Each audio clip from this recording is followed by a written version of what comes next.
You know that person who never posts anything? Maybe they're your friend. Maybe they're you. While everyone else is documenting their holiday, they're just enjoying their holiday. And while you might think they're missing out, there's a chance they've figured out something the rest of us haven't. The less you need to prove your life online, the more real it actually feels. Let me ask you something. When was the last time you posted on social media? Now, when was the last time you thought about posting but didn't?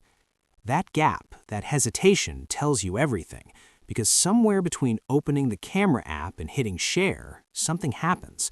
Your brain does this quick calculation. Will people like this? Does this make me look good enough? Is my life interesting enough to get validation from 247 followers I haven't talked to in years? There's this sociologist named Erving Goffman who talked about how we all wear different masks to control how others see us. But here's the thing. Social media didn't invent this. It just put that mask on a stage with a billion-person audience forever. One bad caption isn't just awkward, it's permanent. Anyone can go back and judge it whenever they want. So people who don't post, they're skipping the performance completely. Studies show that about 30 to 40% of social media users are what researchers call lurkers, people who scroll but never share. And that word sounds creepy, right? Like they're hiding in the shadows, watching. But research published in Frontiers in Psychology found something interesting about why this happens. When you combine the pressure to post with the fear of being judged, something breaks. The study found that comparing yourself to others and worrying about privacy mixed with outside pressure creates exhaustion and anxiety, and those feelings make people just watch instead of post. Translation? Your brain is trying to protect you. Think about it. Comparing yourself to others isn't just unhelpful, it's poison. Everyone's showing their best moments while you're stuck in Tuesday afternoon reality. There's this psychology concept called self-determination theory that says humans do best when they feel in control of their own choices, without outside pressure. Social media is the exact opposite. It's a validation machine where your self-worth gets measured by likes and reactions. People who avoid posting aren't antisocial, they're protecting their sense of control. They're saying, my confidence doesn't need to come from strangers on the internet.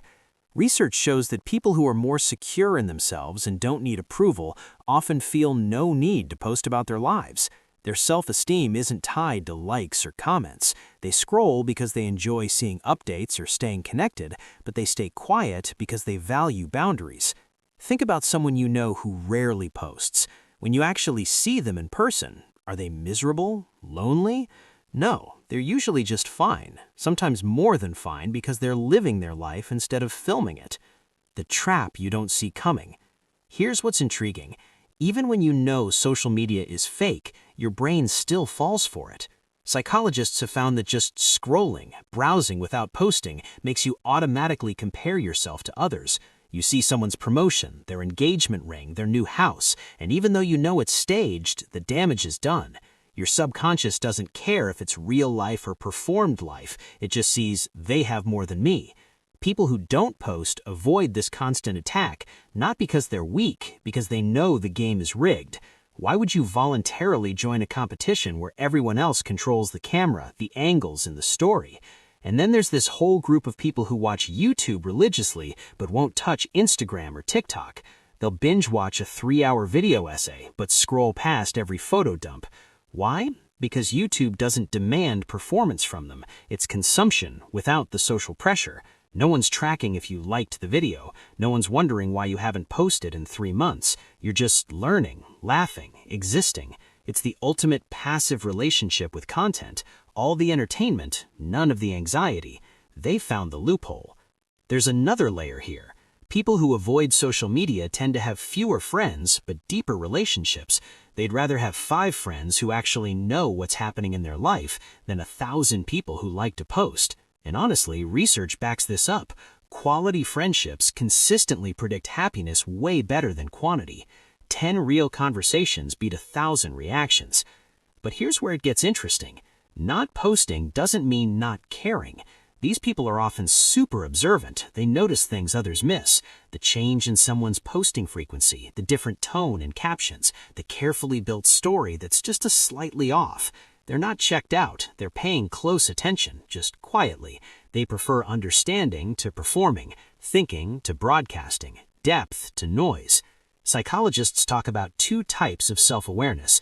Public self-consciousness is worrying about how others see you. Private self-consciousness is thinking about your own thoughts and values. People who don't post lean towards the second one. Instead of asking, how will this look? They ask, how does this feel?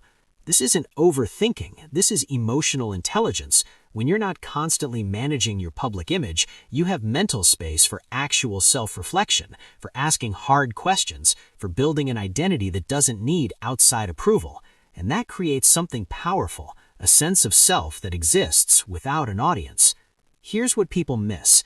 Choosing not to post is not the same as hiding. It's not about fear. It's about power. It's saying, my private life is valuable enough that it doesn't need to be shared for others to consume. It's realizing that some experiences get worse when you're performing them.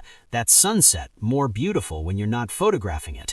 That conversation more meaningful when you're not mentally writing the caption. That achievement more satisfying when it's just yours. Researchers have found that people who rarely post often show higher levels of self-awareness and reflection. They're less affected by the emotional ups and downs that come from tying your worth to likes and comments. They're playing the longer game. But here's the paradox nobody talks about. The same traits that make you avoid social media, control, self-reflection, security, are exactly the traits that social media claims to give you: connection, community, self-expression. Social media promised to bring us together. Instead, it created a performance economy where being real is the rarest thing, where silence became weird, where not posting became stranger than posting 3 times a day. The people who opt out aren't rejecting connection, they're rejecting the terms. They're saying, I'll connect, but on my terms, in real time, without the show. So here's what I want you to think about. What if the people who don't use social media aren't missing out? What if they're the ones who figured it out first? What if choosing privacy over posts, depth over followers, and being present over performing isn't anti-social? It's the ultimate form of self-respect. Because at the end of the day, nobody on their deathbed wishes they'd posted more, but plenty of people wish they'd lived more. The quiet ones aren't hiding in the shadows, they're just living in the light where cameras can't reach. If this hit home for you, please subscribe. And if you want to support these deep dives, hit that join button to become a channel member. I would genuinely appreciate your support.